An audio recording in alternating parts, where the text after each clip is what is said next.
Ready to supersize your YouTube experience straight to your Samsung TV. Alright, let's dive right in. First, power on your Samsung Smart TV. You should land on the home screen.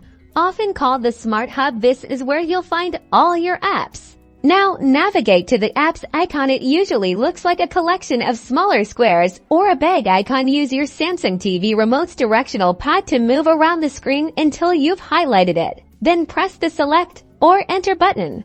This will open the app screen, bringing you to all of your TV's applications from here. Look for a search bar, usually located at the top of the screen. Click on the search bar.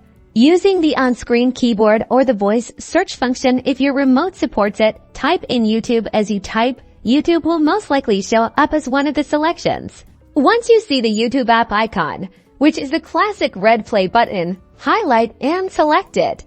If you don't already have YouTube installed, you'll see an install button. Select it, and the app will download and install. If YouTube's already installed, you'll see an open button. Select open. And just like that, you're in. The YouTube app will launch, and you can now browse videos, sign into your account to access your subscriptions, and enjoy all your favorite YouTube content on the big screen. Use your remote to navigate the YouTube interface, select videos, and control playback. It's that easy. Now sit back, relax, and enjoy the endless entertainment YouTube has to offer right on your Samsung TV. Make sure to like and subscribe for more helpful tips. #SamsungTV, #YouTube streaming.